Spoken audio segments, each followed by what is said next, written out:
Hello and welcome to Swim, education for coaches, athletes, and parents. The only podcast dedicated to club swimming. Here we examine swimming and sports from three perspectives: the coaches, the athletes, and the parents. Through our candid and unscripted discussions, we share our views along with advice and applications that can help coaches improve their coaching, athletes increase their performances, and parents boost their support. So, welcome to Swim. Let's dive in. So, Jennifer, I heard you went on a trip. I did. My big 40th birthday Over the hill. getaway.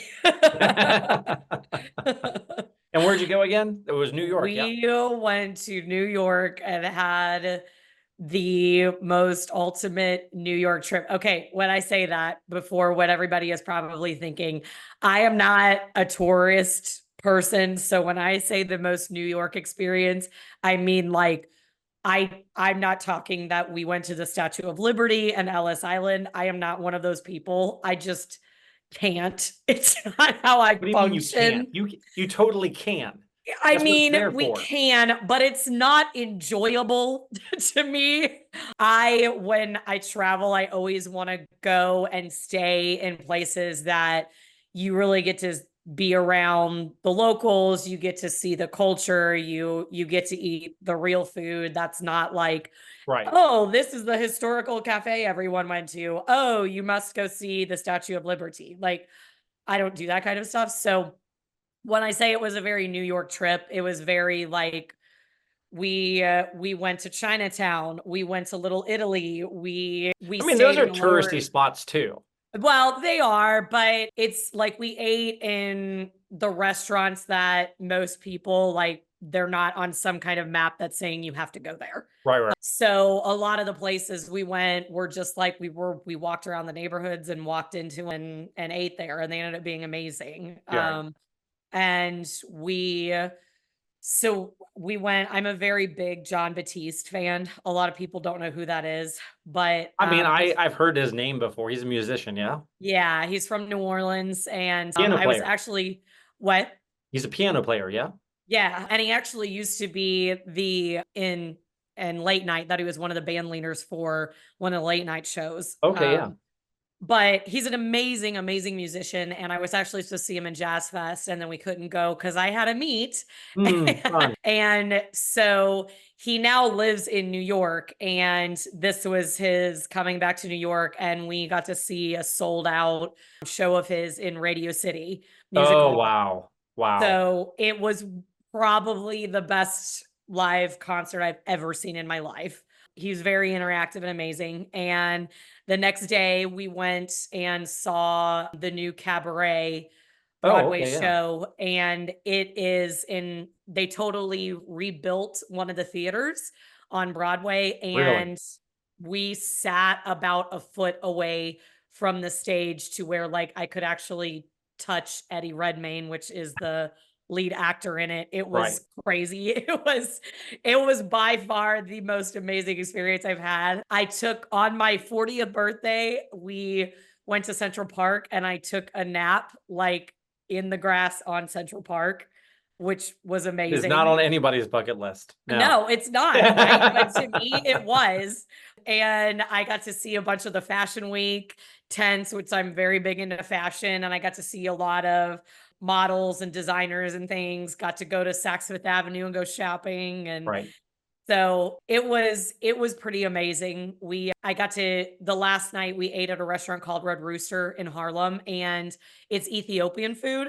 And that's a famous chef's place. Yes, it is. Marcus Samuelson. That's right. And that was actually, we went back in December for my daughter's birthday and she refused to go. And so Britton was like, guess what? We're going to Red Rooster. So I got to go and enjoy it. And it was a whirlwind, but it was absolutely amazing and probably the best like 40th birthday I could possibly think of. Awesome. So, yeah, I saw some of the pictures that you posted. I it looked came pretty out good. of it with a new appreciation of the city and the people that are in it. And the hotel we stayed at was one of the oldest hotels in New York. It was just amazing. Oh, awesome. What have you been up to? I just stayed home this weekend, and then Okay, so something happened. My son is a talker, and he might get it from my side of the family or No specifically way. me. No way. And so he's been talking, he's been like in his mind, he's very theatrical. And so he's been talking about writing a book. And he's Yeah. like, I want to write, I'm going to write this book. And Amelia, that's my daughter, you're going to be in it. And I was like, Mason, okay. But he's like driving us kind of crazy. And Yeah. so I just said, finally, I said, look, son, you can talk about all you want, but it doesn't mean anything until you write it down. Yep. He's like, what do you mean? I'm like, write your book. He's like, okay. Goes into the other room, comes back out with a lined sheet of paper, and he had mapped out 24 chapters. From here to here to here to here to here. This is what I'm going to do. I was like, okay. And he goes, now what? I'm like, are you done? He's like, volume 2, Choom. Volume 3, Choom. So now he has 3 volumes of 24 chapters done. And he goes, what do I do now? I'm like, you got to write it. And I go, okay. I'm like, so I take him over the computer and I give him the board. And he's been taking like typing lessons. I said, Yeah. keep your fingers on homeroom. So he's kind of looking, and he types out over the next 3 days 24 chapters. It's 36 pages long. Now, some of those are like a paragraph, and then it goes to the next page. So it's spaced out. So Yeah. you put it all together, it's probably like maybe 10 pages. And every once in a while, I was like, Daddy, I'm so tired. Could you type for me? And then he just wants. But it's a cohesive Minecraft-based story with him and Amelia. It's kind of like Jumanji. They get sucked into the video game, and then it kind Yeah. of goes from there. But it's not the whole script of the same thing. It's like you can tell which movies he's picking it from as he Right. goes through. But he's on volume 2 now. And so That's now my daughter, amazing. we printed it and she's drawing pictures. So now he has an illustrated book. It's, but I'm impressed because I just said he's 9. And I said, Yeah. you need to write this down because you're driving me crazy. He's like, okay, I can do that. And he just went at it. And I expected him to get one chapter done and he's done. He would Mhm. wake up first thing in the morning, I got to write my book. And he just starts going. And I was like, okay, you're an author now. Uh, Yeah. so we have like a galley proof we're going through, and we help him with, we let him do like the editing and that kind of stuff. So it's been pretty good. It's been pretty fun. It's good to see. That's Not as fun as New amazing. York, but it was fun. It was a proud dad That's moment. pretty fun as a parent. It That's is. awesome. And it's also cool because I didn't get in trouble with my wife, because it Yeah. wasn't like I just shipped him off and he did it. He actually followed through. So Yeah. it makes me look like I Yeah. pushed my son into stardom. Um, Right. so anyways, that's the way we're going. Today, we're talking, I mean, my son, it's kind of a segue. He had a system. He did his chapters, then he wrote this book. He asked for help. You could hear him say, hey, how do you spell this? Yeah. And it's a teaching moment, but he put together a system. And today we're going to talk about systems. Why? Well, I've read a book or listened to a book on tape that everybody, or I guess it's like Spotify now or Audible. But anyways, I listened to Atomic Habits. Mhm. And Atomic Habits talk, it's a conglomeration of different, tiny habits is in there and different ideas of what we do about habits. But the quote that I read, and then I heard it again, and I hear it again, and I hear it again, is that we don't, goals don't get you ahead. Your systems get you ahead. So you don't fail because you don't fall to the level of your goals. You fall to the level of your systems. And Yeah. what it basically means is everybody has goals. And the example he uses in the book is running a 100-yard dash. Everybody wants to get to the end first.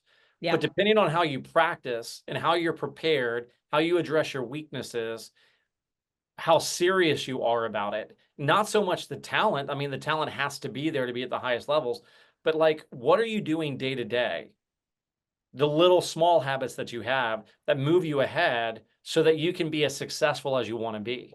And Right. I think that kind of looking at coaches, athletes, and parents from a systematic way and saying, okay, because if I have a swimmer that comes to me and says, I'm plateauing or I'm not doing well, how do I help them locate where the weakness is and change the habits and change the system that's there so that everybody is as successful as physically possible? Mhm. And so that's where we're going to start with Yeah. today. So my question to you is, let's start with coaches. I think that's a good place to start. What are some systems that you see from your experience being as a coach and being around other coaches that are systems that really help and usually need to be modified in order for coaches to be at their absolute best during practices or performances? Yeah. So I think as I've gotten older, seeing as how we're transitioning from my 40th birthday, There you go. it has become more and more apparent to me how, as we have progressed in the science of rest and mental health, Right. and the impact that that has on just overall stability, being able to work and plan and think clearly. I feel, with my experience of watching over many, many years, coaches now are finding it more important than ever to physically and mentally take care of themselves. Right. So that is my very first thing as a coach that I think I have developed and I have talked to so many coaches about is you cannot be showing up on a pool deck every single day doing the job that you need to do if, number one, you're not getting enough sleep at Right. night when you need it. Number two, if you are not taking care of yourself from a health perspective, that you're going to the doctor when you need to, that you are exercising, no matter if it's for 5 to 10 to an hour, that you're taking a part of your day to not be writing workouts, not be answering emails, not be engaged in whatever sport it may be that you coach, but that you're engaging in something that is going to physically also help you stay healthy. And then eating right. Hmm. When I was younger, I will tell on myself that I was habitual about caffeine. And I'm not a soda drinker, Right. but there were times where I would have, 4-day meets that were prelims and finals with Right. a age group session in between, that I was drinking like 4 cold brew Starbucks coffees Oh, in one day, just so, and it would always start by, like, Friday evening at finals, that I right. would feel, just the air quality was terrible, and the kids were, I had 900 kids and all of this stuff going on, and I was like, I need something to make me happy and make me function." And so, it was like taking, all of this caffeine to Right. keep myself going, and then because I wouldn't sleep enough at night, or I wouldn't be able to nap. I wonder why you weren't sleeping Yeah, at I know, right? And so, night. like, and I wouldn't nap in between prelims and finals. And so, like, it was slowly tearing, I realized it was tearing me down, Right. and that I had to figure out a better way to get through these long weekends and the long time on the pool deck that was healthier. And so it came down to, like, I limited myself to like one coffee in the morning when I walked on deck. And then after that, it was water or, juice or something like that. And then I would force myself to nap, even if it was just for a half hour in Right. between prelims and finals, that I would turn my phone off. I would, no TV, no anything, that even if I just laid there in silence, it helped me mentally reset Well, for, decompress, right? yeah, Because and you're in an decompress. environment that's super noisy, Yeah. super exciting, super stimulating. You need to just kinda get away from all that. Yeah, and then, the same thing, which, you were a part of this many times with me, that just going after finals and going to dinner with fellow coaches and Right. having a beer to just decompress and A calm beer? yourself. You I just had a beer? We're Let's not gonna talk about let's it. roll the tape back and let's take a look at Yeah. what we're doing. Just But saying.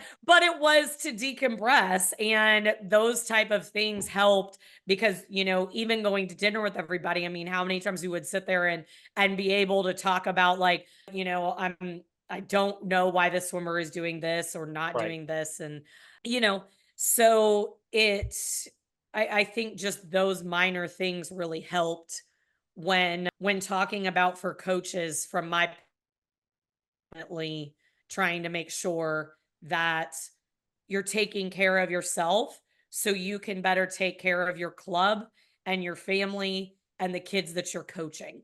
Yeah. So, what about you? What do you take the perspective of a coach, you know, putting this all together for them?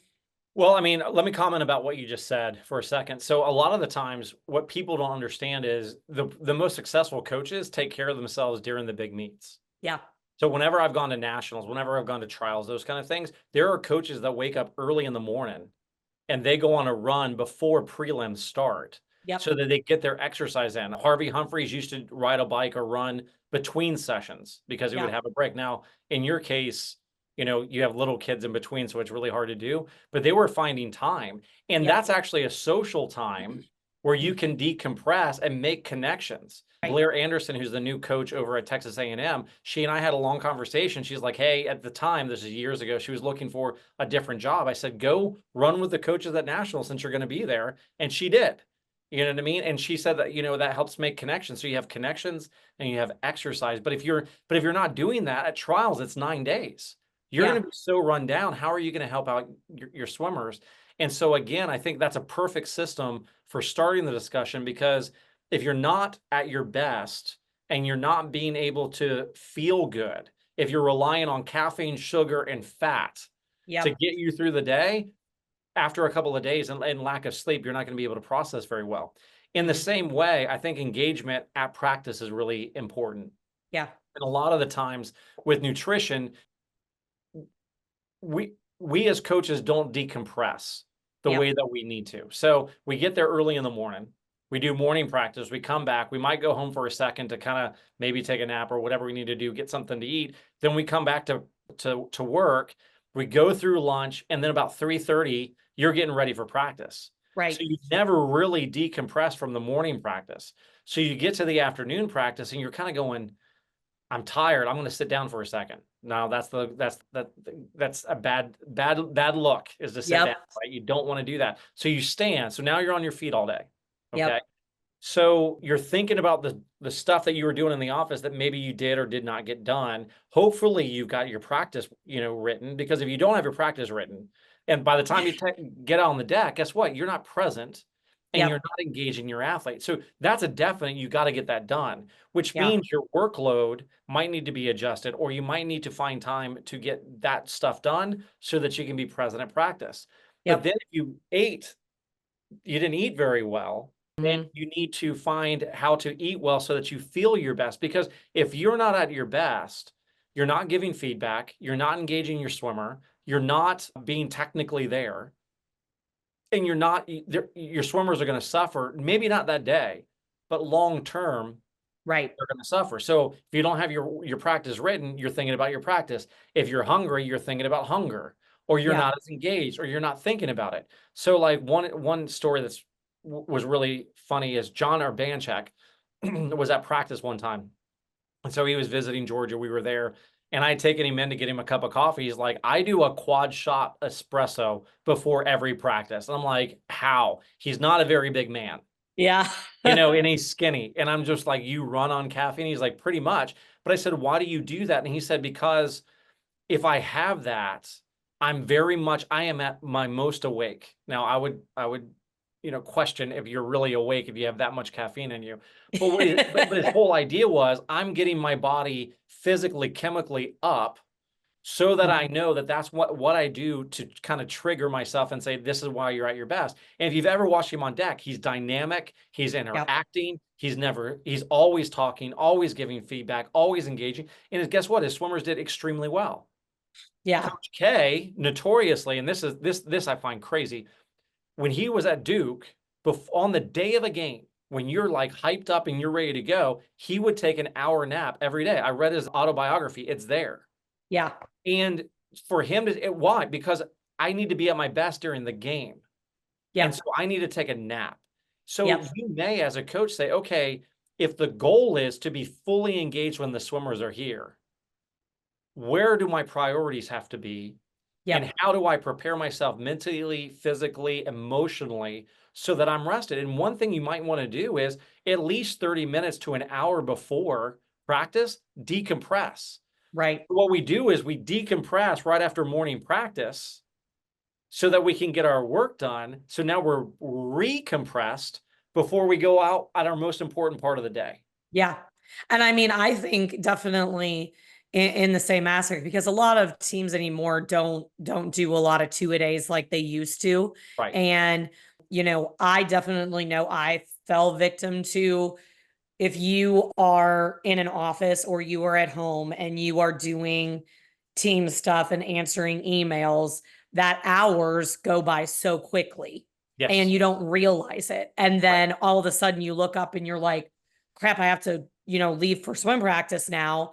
Or I got to Now get you're out in on. a and now you're in a tizzy, right? Now you're kind Right. of And you're not and prepared. you're like, oh God, I got to walk out of the office and walk on deck and go and coach 3 hours of practice. Right. And so I started actually setting myself up a alarm There you to go. make myself stop doing whatever I was doing.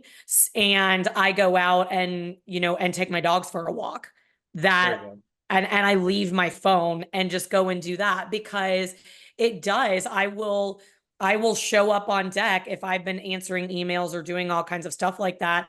And if I show directly up on deck after that, my mind is not No. on practice and what's going on. My mind is, oh, I still have this to do. I still have that to do. I have to get this done. And so I'm not engaging in the way that I need to be. And I think a lot of times when we get in that routine, especially because a lot of full-time coaches, um, your hours are different than a 9 to 5 job. And so you almost think you're almost like in this mode of, if I'm not if I'm not doing 9 to 5 work, then it doesn't count, that I'm not doing what I'm supposed to be doing. But the reality of that is, when most people are done with work at 5 o'clock, You're we're starting. just stepping on deck. Right. We're just beginning. Same thing in the morning. You have morning practice, you're up and done with an entire, 2 hours of your day potentially before anyone's even out of bed. Right. So I think giving yourself grace and knowing that you got to set limits, and knowing that not to set expectations as if it were a 9 to 5 job, but that understanding coaching is a very different beast. Right. And you have to function differently in order to be successful at it. Yeah, no, and I think that when we get to the advice, the best practices, we'll talk about schedule and the 9 to 5 thing, because I think it's very tricky. It's almost like being in a restaurant, right? You Yeah. have very different hours, and so you have to learn how to operate and still gauge Yep. the amount of hours that you have, how you're spending those hours. I think Hmm. the other thing that's collateral with this, or correlative with this, is that as a head coach, you've got to keep that in mind, so that you're having your assistant coaches take that half an hour, 45 minutes before practice and decompress them, or Yep. not expect them to meet with you right then, or not expect them to get certain things done to set up your practice. Right. Right. And so you've kind of got to guide them through that and say, okay, look, this is the most important part of your day, these practices. Okay.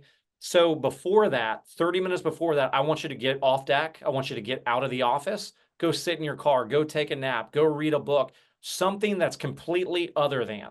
Yep. Okay. So let's say it's 45 minutes before. So you take 30 minutes to do that. Then you have 15 minutes to meet and greet with the athletes as they're coming in. And then you get Right. into practice. That's great. You're going to be a lot better off, and you're going to be thinking about what's there presently. And I think Yep. that's the biggest problem that we have as coaches, is there's so many different things that we do, so many different tasks, so many different expectations, that it's hard to say, okay, I'm just going to focus on one thing at a time. Yep. And when everything kind of meshes together and your days are very long, it's really hard to do that. So And that's same thing to, lead coaches and head coaches. The most brutal advice that I was ever given was that if you don't lead by example, right. no one is going to follow you. So if you are unhealthy and you are not taking care of yourself, your athletes are going to question you when you're trying to give them advice Right. about how they should be eating, how they should be sleeping, what they should be doing. If you're overweight and you're tired and you're not going to the doctor, and they can see that, and you have to lead that way. But same with your staff. My example of this is my 40th birthday. For the very first time, I can say I reached a point, I would say, of coaching maturity where I really did shut down. Right. I gave it to my staff because I trust them, and made sure before I left, everybody was, knew where they needed to be and what was going to go on. And I went, and, I think I checked, Britain actually kept track of this. I think I checked my email once. That was it, that I Yes. checked it once. And then I put it, and immediately, like, I looked up and he was looking at me, and I immediately closed it. He was like, Good for nope. him. And so lead by example, right? That, I mean, if you want this, you want a healthy staff, you want healthy swimmers, you've got to do that for yourself first and show that that's a priority for yourself as a head coach or a lead coach. And then, everyone will follow suit and find that it's important. Yeah, I think an easy way to do that, and this is kind of, I think a lot of the times what I hear coaches say on that is, hey, whenever I was a swimmer, this is what I did. Whenever I was a swimmer, so it's okay that I'm not in shape, and it's okay that I don't exercise, and it's okay that I don't take care of myself, because when I was a swimmer, that's the example I want to give to my Yeah. athletes. Okay, I get that. Sure. But it's a lot more powerful when you're in shape. But let's think about it a different way. So what is your staff seeing? Yep. Right. So as soon as you get done with being an athlete, and your athletes are going to see this too, as soon as I get done with being an athlete, it's okay to let it go because I've already done the work that I needed for my health long term. That's not true. So Yep. your example is, if you need motivation that way, your example is, I'm going to be the example to my staff. I'm going to find Yep. a time to work out. I'm going to find a time to take care of myself, and I'm going to teach them how to separate myself from the workout. And then I'm also going to be a further example. My athletic career and what I did there is going to be an example for what you do as an athlete. But now, as I get into shape, guess what's going to happen to your mind? You know as well as I do, when we've been out of shape and we get into shape, what are our conversations about? I eat better, I feel better. I'm Yep. exercising, this is what I'm doing. You're relating to your athletes at a different level. You're engaging them at a different level. You are there for them at a different level, and they can see what it takes whenever you're an adult outside of swimming, what, 2, 4, 6, 8 hours a day, depending on Yep. where you're at and what you're doing. This is how you do it in real life after swimming. And so Right. I think that you're dead on. We're an example, but sometimes we have to think about, how are we an example so that we can motivate ourselves to keep that up, because it's not just, so now it's not just about me, it's about me, it's about my team, it's about my staff, it's about everybody being healthy and being the best that they can be. Right. So, all right, athletes, what are the systems that athletes use? And there's a lot of them that sometimes if they came to you and said, hey, something's not working, where would you point them and what would you look at first? So I think over different generations that I have coached, this has changed. Um, Okay. and when I say that, it has changed because of, number one, what their school life is like now Oh yeah. is very different.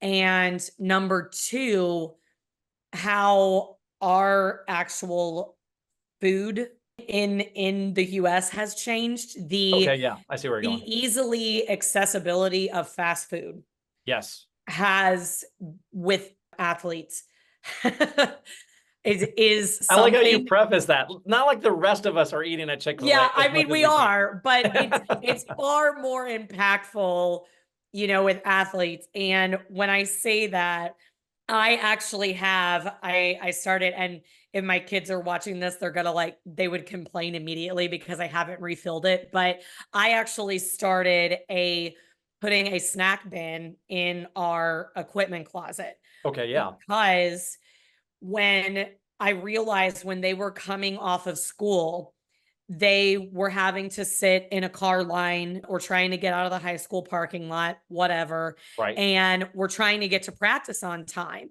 And a lot of times they wouldn't have something to snack on to get them through that practice that was immediately after school. Right. And parents weren't realizing that this was a thing.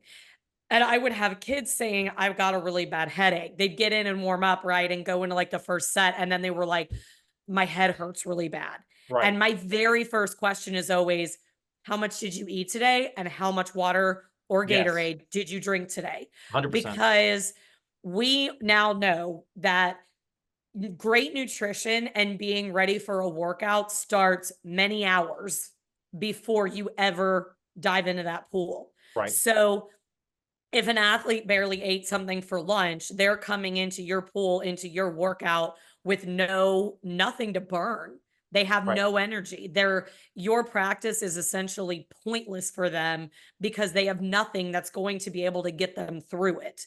Right. So I actually started this year. Well, I guess I started it last year, but and it's simple things that are like granola bars and pretzels and goldfish and Right. applesauce and like stuff that's pretty easy to get into, and protein that will give them that little extra that can last them, through a 2-hour workout. And Right.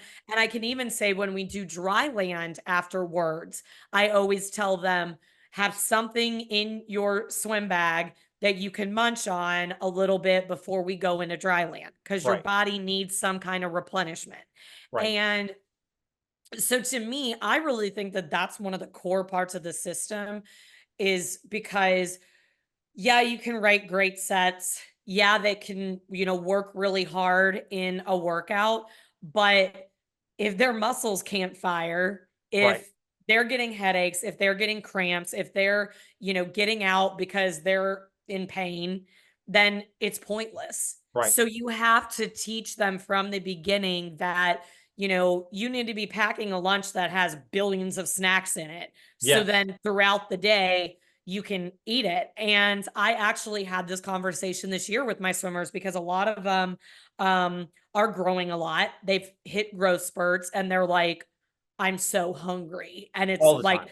I reach 10 o'clock and I'm hungry. And, Right. you know, and I explained to them, even as a parent with my daughter, that her lunchbox is packed to the brim with everything.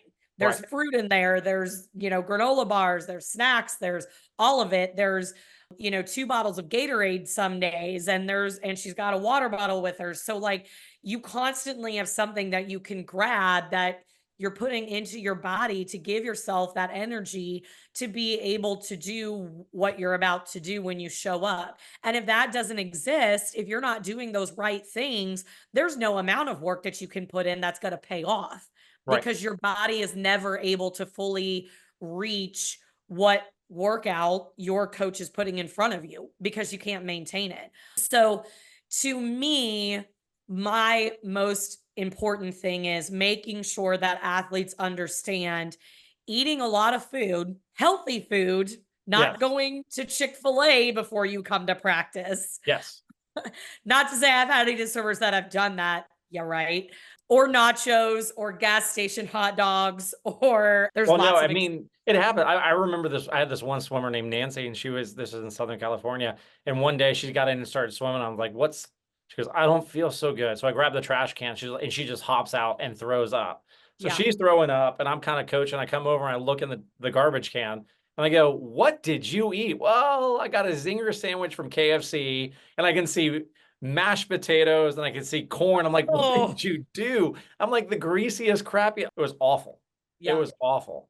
Yeah. And the problem with the nutrition system is that if you're relying on the cafeteria where you buy Yeah. the food, I mean, I remember one time we got steak nuggets. It wasn't chicken nuggets, it was steak nuggets. And I ate like two or Oh, three health. So I threw up during that practice because it was just greasy, grossy stuff. But I mean, yeah. the two issues that you have to have here that swimmers really have to think about is how much food am I packing, like you said. Like Yep. it should be a briefcase size bag Yeah. of food and it should be packed out and you should be eating double what everybody else is eating that's not an athlete. Yeah. Number two, high schools around where I live, they will not allow you to have food in the classrooms and they Yeah. don't want you eating between periods. So they're telling everybody you can eat before you get there, you can eat Yeah. at lunch, and you can eat afterwards. And I'm going, where in the world is this happening? But then you have like your weightlifting class and you have your physical education class where football players are going to the field house. Guess what they're doing as soon as they get there? They got Eating. protein shakes, they got all this stuff they're eating and drinking. So they're fueling, but my swimmers can't do that. So I Mhm. was just like, if you got to go to the bathroom every single period to Yep. go grab food and eat, you do it. To drink, you do it. Now they're allowed Yep. to have a water bottle, of course. We're in the South, it's humid, it's hot. But I Right. mean, so you've got to look at the parameters in Yep. which you're working and say, okay, how do I maximize this system Because if I'm dizzy and I'm tired and I'm lethargic and I'm cramping and I'm hurting and I have a headache, you can't perform at your best. Right. You know, Right. and the other system that I think is really important is I think a lot of the time swimmers go into practice and they're just going to do the sets as they're written. Perfect. Okay, fine. But do you know what the sets mean? Do you Yeah. know what the workout means? Yep. So do you know what the focus is of the workout? Now, some coaches are really great at doing that and saying, today is going to be a butterfly day. We're going to be doing this kind of set, this energy system. Here's what we're going to do. Now, a little kid, it doesn't really matter. Get in the water. And when the coach says go fast, you go fast. When they say Right. go slow, you go slow. When it's Right. social kick, my son's favorite set, you talk as much as physically possible to get it out of your system. So Yep. be it. So at the very youth age, even 11, 12 years old, depending on who they are, that's fine. But then as you get older, you've got to understand it's kind of like whenever I was coaching at the University of Georgia, I would flip to the wrong workout and read out a warm up, and every swimmer there would be like, that's the wrong day. Yeah. Excuse me. I'm like, and then it hits on me. They know what each Tuesday is or each Monday morning is, what kind of workout it is. And if that's the case, what kind of warm up we should be doing so that I'm prepared for the main set because I know what the main set is probably going to be. And they could guess pretty well what the main sets were going to be depending on where we were in the season. Yep. It's that maybe you're not at that level, but you know warm up means go slow and warm up. You know, Right. if you know your coach has a preset, you know what kind of effort to put in the preset. It's main set. It's time to go. You're going to warm Yep. down after this. You shouldn't have anything left in your tank. Right. Okay. So if you know what kind of workout it is, a lot of swimmers will say, well, that just stresses me out. I don't want to know. Okay. I get that. My coach in high school and my club team, he was our PE teacher. He would post the workout first thing in the morning. So when you walk by, you're like, oh, crap. Ooh, 10 200s on that's my workout. brutal. Oh, it was awful. Some of us wouldn't look at it. But what's really important there then is the transition from school, getting food, and getting to practice, and then mentally getting yourself into the mode to work out. I know even today, if I get up first thing in the morning, I get myself ready, I do my devotions, and then by that point, I've been up for 35, 45 minutes. I'm much more ready to go and work out, whether it's running or lifting or whatever it is, because I've warmed up and I'm mentally there. Right. I know what my body needs. I know what mentally I need to do to get there. So I'm not dreading it, but I'm now prepared for it. So what I'm trying to say is your workout routine starts when you finish school or when you Yep. finish the activity before you come to the workout. Maybe it's waking up for an early morning practice. Maybe it's finishing school. From that, transitioning, eating, getting ready, and then being prepared to know what kind of day it is to where you put your effort. That's one area that's a system. I call it the workout system that really swimmers don't think about. They just show up, I get in the pool, and then I go and I'm going to listen. I'm going to react to whatever is going to happen. No, you've got to plan it out because then it tells you why it's important. Yep. And once you know why it's important, you're motivated to do it. Right. Correct. And I think the thing is too that we now are in a world where kids have constant information, constant overload, constant, just Yes. stimulation is really the word for it. It's just constant stimulation.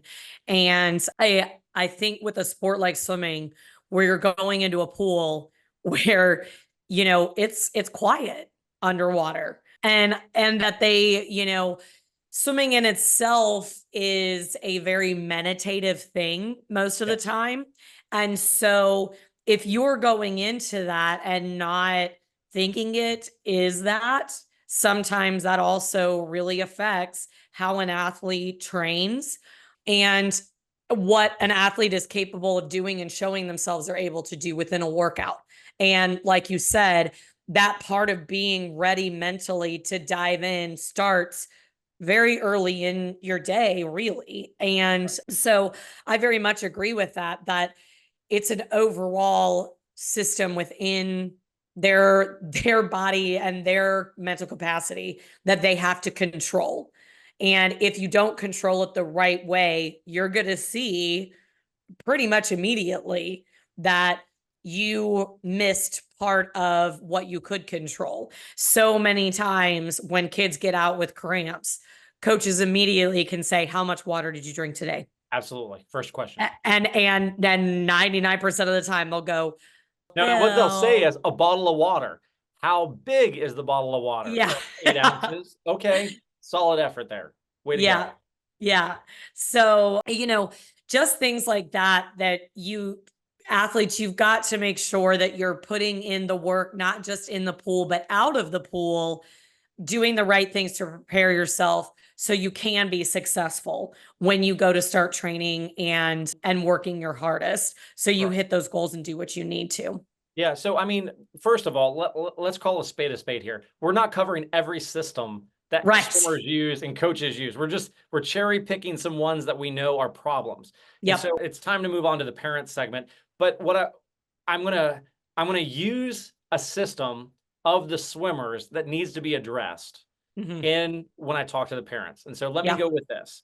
Yeah. The biggest thing that parents don't do, okay, is they don't really know what is the expectation of their swimmer by the coaches in the program and what is not an expectation of the Yep. swimmers by the program and the coach. So what ends up happening is, well, I'll get them to practice. Okay, great. Maybe for an 8-year-old, that's all you got to do. My son's 9. He has 4 possible days that he can work out Monday through Thursday. I talk to the coach. I'm like, and of course, she says the more he comes, the better he's going to be. I'm like, yeah, we're going to miss Wednesday nights. He goes to church. Yeah. That's going to be it. So Monday, Tuesday, Thursday, we try to get him there as much as we can. He's 9. That's good enough. Making Yep. sure he has food. That's good enough. Make sure he has enough sleep. And that's where I want to pause. Yeah. That's where I want to kind of, because I know as a coach, as they get older in school, especially high school, now AP classes start Yep. creeping in, or baccalaureate degrees, or whatever it's going to be. They start creeping in. And so the question I have all the time is from the parents that have the most successful kids is they come to the parents' meetings. They don't just get the email with the outline. They show up Yep. and they ask questions. Is Yep. this, what are the meets that are expected for us to be there? What are the practices that are expected for us to be there? What is, and they list out and they have an idea of, okay, my swimmer is in the top group every day, Monday through Saturday. They're supposed to be there unless something comes up. Got Right. it. How many meets are they supposed to be at? Got it. Dry land, are they supposed to be doing that? Got it. But then I have parents that don't go to there, or and so they mess up the system that's for their child. So what happens is they should only be doing dry land and stretching because they're 12 years old. They're not, but their parents think they're Olympians, and so they're doing weights on the side, and they haven't even hit Yeah. puberty. And so I'm going. Once I find out, I go, "What are you doing?" Because again, you have to know what is in that they're supposed to be doing and what is out. There is Mhm. a point at which coaches will say, now it's time to lift weights. Yeah. Now it's time to engage this area that you have. And I think one of the things is I want to have conversations with parents about what classes the athletes are taking. And I know that sounds like it's outside, like we talked about the fence before, it's outside the fence. But if they're taking 3 APs, Yeah. and they're staying up till 11, 12, 1 o'clock in the morning getting their homework done, and then they got to get up early for school. How are they going to be good at practice? I'm not even talking about them coming to morning practices. As soon as they take an AP exam, they're off of morning practices except for Friday morning, because we do Friday morning practice instead of Friday afternoon practice. They're out. They're not coming, right? We're not offering it. But what we're going to do there is we're going to come back and say, how much, how do you say this? So how much sleep are they actually getting? And I've told parents, Yeah. I'm like, I would do 1 AP, maybe 2 max, if Yeah. swimming is going to be really that important to them, because we Yep. know that they got to get 8 to 10 hours of sleep, and you've got to fit it in there, or they're going to be cranky and moody and tired and that part of their system. So what the questions you ask is, think about your athlete's systems: dry land, practices, meets, nutrition, sleep, mental capacity, decompression. How do they recover? those kind of issues, if you ask the right questions, guess what you get? You get the answers, and those answers direct you toward how you can provide the best support for your swimmer. Yep. Don't try to go beyond. That's just greedy in a sense. That's just kind of like, well, if they're doing this, I'm going to have my swimmer. If they're going to do at this level, let's say it's, 50%, of what I'm going to go 150. They're going to 100%. We're going to go 150%. Well, why Yeah. are we going to do that? Because the more they do, the better they are. No, you're running them down because Yeah. they still have family and they still have school, and we got to teach them that balance that's going to be there. So Correct. you've got to find out what is the expectation and what is not expected or shouldn't be expected, and then start talking to your athlete about, okay, and the coach, how do I support him in this? Can you Yeah. give me a nutrition guide? Can you give me a sleep guide? Can you give me a dry land stretching guide? Can you give me a meet schedule? What information can I have so I can plan out my daughter or my son's schedule so we can maximize what is expected? Yeah. And, to add to that, I say this all the time. More than anything, my advice to parents would be, we need you to parent. Yes. And what I mean by that is, we don't need you to sign them up for private lessons Right. because you feel like they should be in a different group, or they're upset because they want to be in a different group. We Right. don't need you to go and do extra dry land with them, because most clubs Right. have philosophies that work, that come with scientific backing, that they use at certain ages for a reason. What we need you to be doing is making sure they're not on their phones until 2 in the morning playing Fortnite. What we need you to be doing is making sure they're eating breakfast before they go to school, making sure they do have a lot of food packed when they go there, that they've got water bottles, that they've got a lot of options that are healthy for them Right. to eat. And at night, making sure they're actually going to bed on time Right. and maintaining their grades, because that's a big thing. An example I can tell you too is how many parents are shocked when they come and the kids get to that age where they decide they want to swim in college. And the first question out of my mouth is, what's their GPA? Right. And then when they tell me, I go, yeah, that's not going to work. Yeah, it's gonna be hard. And the shock of, but they're an amazing swimmer. They can be the greatest swimmer in the world. And if they're failing classes, no college is going to want them unless you're a football player. That's an inside joke. I had to throw it That's out another there. story for another time. But swimmers, on the other hand, But we are, keep the GPA up for the athletic yes, department. So we that's keep the gotta be it. GPAs up. So it's an expectation. And, I have this conversation, I would say every year, at least once, Right. of, you know, it doesn't mean that your kid needs to be taking all of these AP courses or needs to be taking advanced courses. They need to have good grades. They need to make sure that they're able to maintain a practice schedule to get them faster, but also to maintain that in their daily life. Right. Just as you said, there's got to be a balance. And if they're not good at doing that now, it's not going to work in college. So your job is genuinely to be a parent. Give them those nurturing things that every parent really knows they should be doing. And so I do always tell my parents that I just need you to feed them. I need you to love them, and I need you to be there when things go wrong to direct them Right. who to ask and what to do to Right. move And that's forward. in the swimming realm. Yes. Right.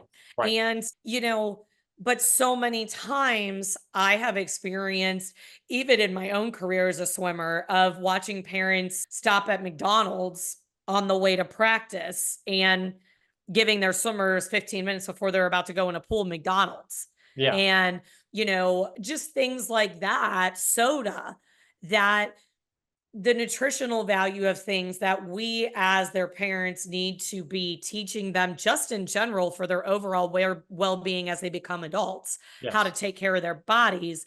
That is one of the most important things you can do as a parent. That Right. is easy.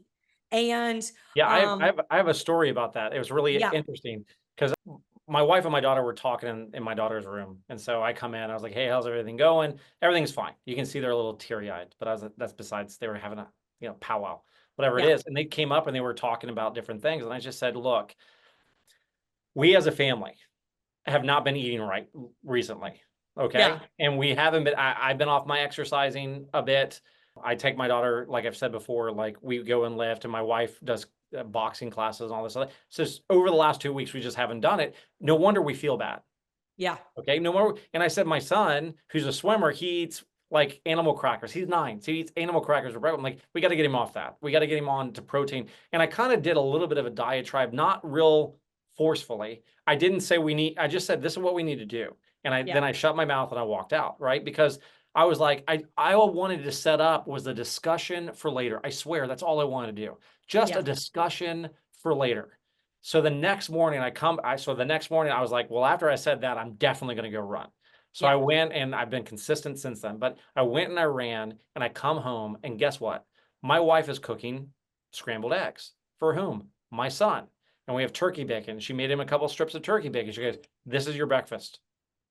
And it's like, okay, great. And in my mind, I go, I hit a nerve, Yeah. right? Because now we're eating correctly and now we're exercising. We've been doing it for like a week. And guess what? Everybody's mood's up. Everybody's eating healthy. Are my kids still getting dessert at night? Yes, but that's okay. It's only Yep. one dessert throughout the day, kind of deal. They're Yeah. snacking on healthier things. And so what in a sense, and I was really grateful to my wife because, she took my advice and she ran with it. And she knew it was true. Yeah. And even though we were only slipping up for a couple of weeks, we could see the difference. So my point is, when we're parenting and when we're looking at it, we look at ourselves, we look at the kids, and we say, okay, what do we need to do for that? All Mhm. right, we got to move on to coaches' best practices. So based on what we said, what are some coaches' best practices that you would give advice about from your experience? Most importantly, take time for yourselves. Yes. Learn how to shut off. And that means your phone, your email, even if it's for 15 minutes a day. You've got to put your health mentally and physically as a priority. Right. And if you don't, you will in the long run pay for it. And those swimmers, it should genuinely be part of a job description in It my, should. I do feel like after all of the teams I've coached for and fellow coaches that I've seen, I do feel like it should generally be like a requirement Right. that you are required every day for 15 minutes to an hour to not be working, Right. that you are somehow taking care of yourself, whether it is mentally or physically, even when you are at meets, that you are taking that time for yourself so you can better serve your family, you can better serve yourself, and you can better serve your swimmers and the families that are on your team. That is my number one for coaches, and for me to say, it is okay.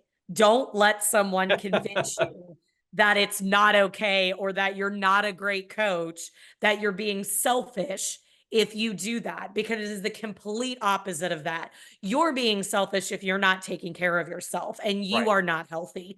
So, don't let society or parents or board members or whomever in your life tell you that you are not valuable enough to take care of yourself, because you're no good to anyone if you're not there, if you're in a grave.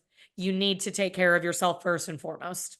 Yeah, we know of too many coaches that have actually passed away Yes. recently, in the last couple of years that were not taking care of themselves. And so we're not harping and saying, well, you're gonna, some drastic could happen, but guess what? Something drastic could happen. Yeah. I think that what goes along with this, and I'm gonna plug a non-sponsor because is a book called Indistractable.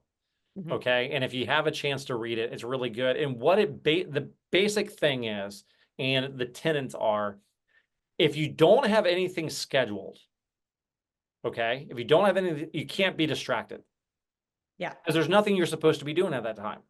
Yep. So the idea is if I can be not indistractable, if I can be not distracted, I can be focused on what I need to do when I need to do it. It's kind of like the Jimmy John's slogan. If you do what you need to do when you need to do it, then you can do what you want when you want to do it later Yep. on, you Yeah. know?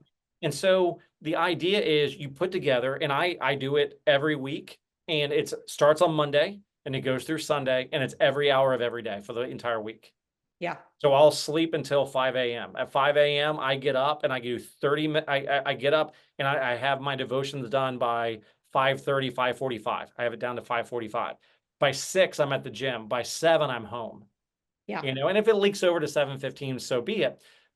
And I schedule out every minute of every day.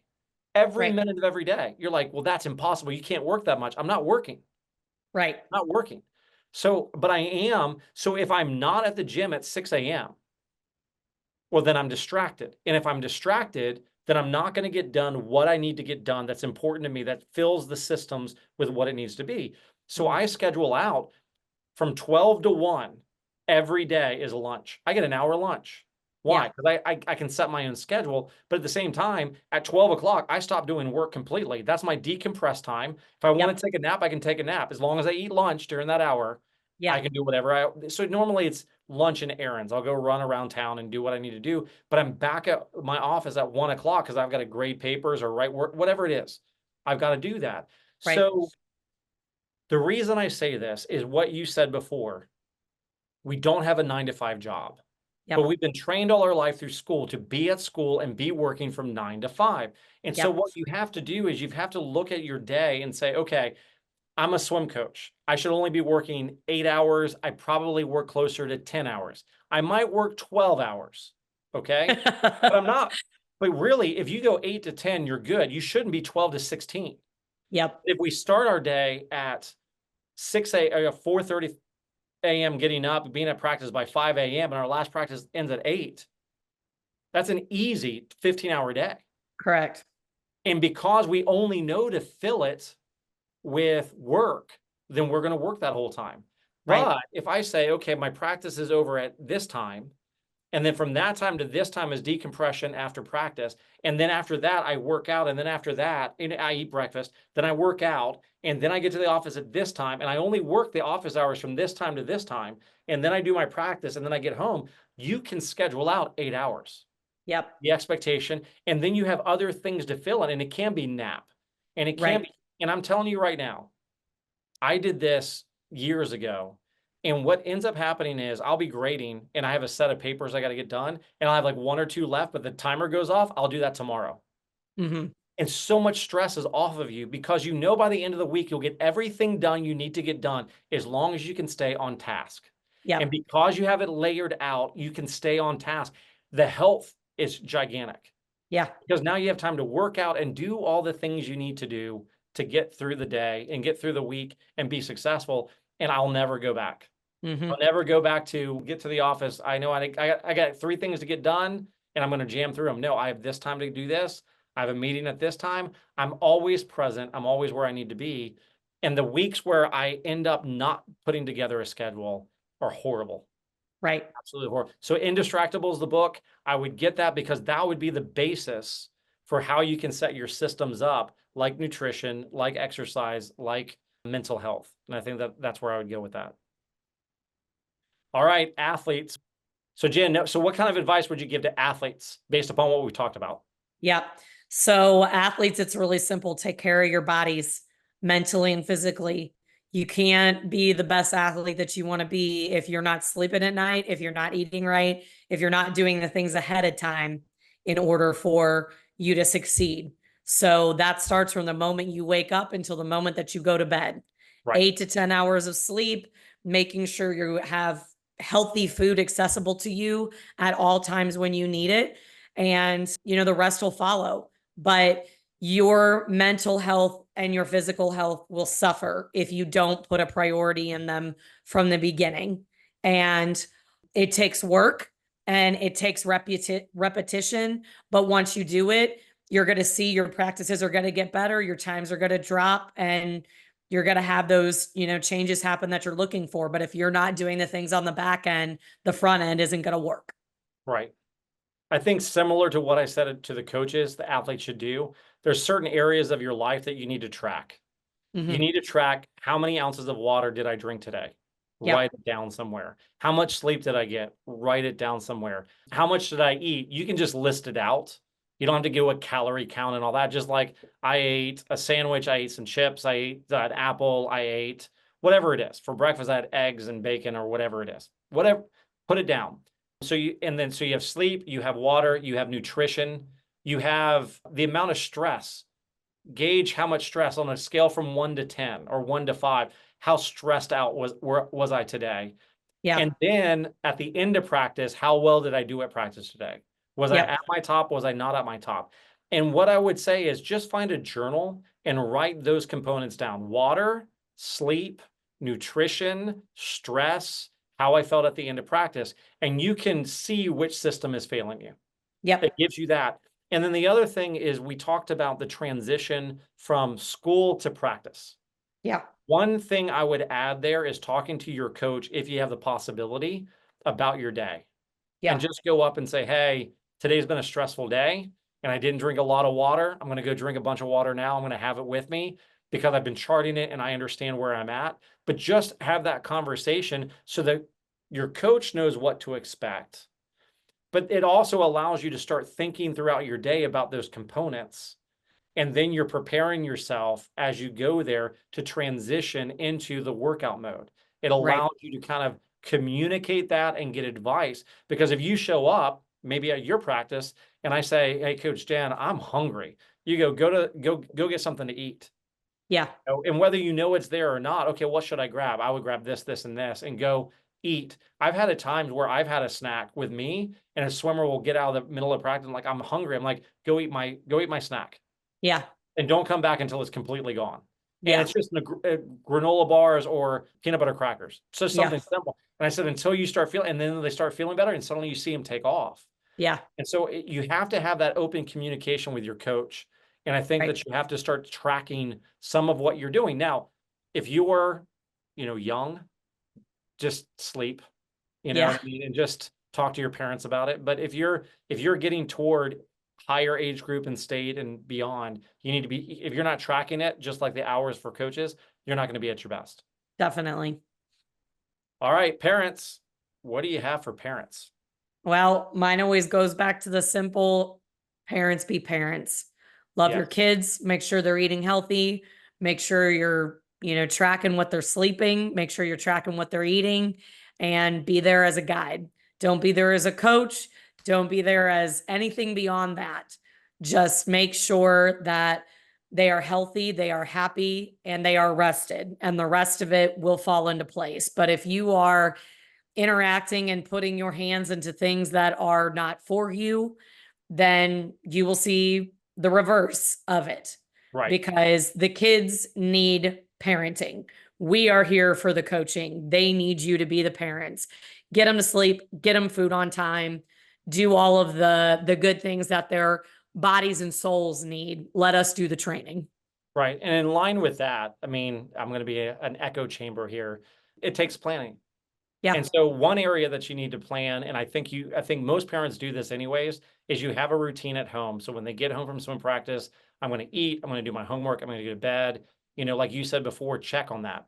I think Yep. one system that parents don't really check on, that they've really got to reel in and think about, and I think it goes along with what you just said, and it sparked me from this, is you need to have a plan for how you're going to act when you're Yep. at a swim meet and Yep. after practice. Let me explain. So I know I need to be a parent with my son. Okay. And my Mhm. daughter, she shoots archery and that kind of stuff. I'll go and I'll watch practice. My first question out of my mouth, because I know what I want, I planned it out, is how to go. And she's like, good. I'm like, all right, cool. And Yep. then I'm done. If she doesn't Yeah. want to talk anymore, she doesn't. I might say, how'd you feel about it? Yeah. Like, oh yeah, it felt really good. Maybe I'll ask like, what was your best shot? Something along those, something real simple to let her know that I'm engaged with what she's Yep. doing. But then she'll say something like, I don't even know what that means. And then she'll explain it to me. And so I'm engaged a little bit more. But I know what I am going to talk about and what I am not going to talk about. So I'm Mhm. at a swim meet. You've got to control your reaction. Yep. Okay, whoa, whoa, whoa. They had a great swim. I'm up and cheering. No, no, no, no, no, not that reaction. Cheer, Yep. go nuts, have a sign. I don't care. Embarrass them as much as you want, whatever you got to do. But I know that as soon as that happens, as soon as it's over, good swim or bad swim, there are certain areas critiquing their technique I am not going to do. Yep. Asking if they gave their best effort, I am going to assume they gave their best effort. Yep. Even though I might look at it and going, they should be going faster. Right. You know what I mean? I am not going to ask them, well, how do you know, I think you can go faster. Here's the time that we were going for. Talking to them on the pool right over about goal times and what they need to do and how they're going to qualify for whatever it's going to do. I have anxiety listening to you say all this. Yeah, but you have to be strategic if you want to be their parent. If you want to be their coach, go sign up, find yourself a team, be a coach them. Yep. Right? But you know as well as I do, as a swim coach, when my son's swimming, I don't coach him. I let the coach coach. If we go to a swim meet, I don't give him critiques. I don't ask him about best times. I don't ask him about how he's doing because they've already had that conversation with the coach, which is the proper place to have it, not you. You're a support. Right. So how does a supportive parent act? I cheer, I go nuts. I cry when they don't do well. I pat them on the back. I'm there for them. I'm not, hey, how do you think you did today? I did fine. I have one swimmer. It's really funny because she'll say, my parents at the swim meets, all they talk about is swimming. And the parents are like, I swear to you, I don't talk about swimming. I said, yes, you do. And they're like, no, no, no, I actually don't. I'm like, what's the first words out of your mouth when they get done with swimming? How'd you do? In their mind, you're now coaching. Yep. Okay, well, if that's the case, because of your child and because of the way we know this now, we figured it out, don't even say that. So now, guess what? They switched. The first words out of their mouths is like, where do you want to get a lunch? Yeah. And guess what? The anxiety for the swimmer came all the way down. Yeah. Now they only go to lunch. And then during lunch, he or she, I'm not going to say which one it is in case they're listening, may or may not talk about swimming. Yeah. Sometimes they do, sometimes they don't, but they are not, the parents are not viewed as coaches now. Right. And so you take that feedback and you talk to the coach and you say, okay, what do I want to be? I want to be a parent. Okay, that means I'm supportive. What does that mean? I'm not going to ask all the questions. Yeah. I'm going to make sure my swimmer is mentally, physically, emotionally who they need to be. And I'm going to love them regardless of the performance. And I think that if you schedule at home, but you also schedule yourself, what am I going to talk about? What am I never going to talk about? I think and talk to your coach about that to figure out, because your coach knows what your swimmer is saying to them at practice and they can clue you in. That's one way to know what is expected from the program and what is not expected. What do you expect? And you're going to see great results from that. Definitely. So anyways, thanks for the discussion. It was really good. I like talking about systems, and some of these we're going to come back to in future episodes, and really sleep we're going to deep dive into and some other stuff like that. So I will see you next time. Thanks so much. Cheers. Whatever platform you're listening to, make sure you subscribe and hit the like button. And if you loved us, leave a review. Also, if you're interested in getting more information from this episode, click the link in the description and we'll send you notes from this episode. Finally, do you have a topic to suggest or want to share your thoughts? Email us at swimedinfo@gmail.com.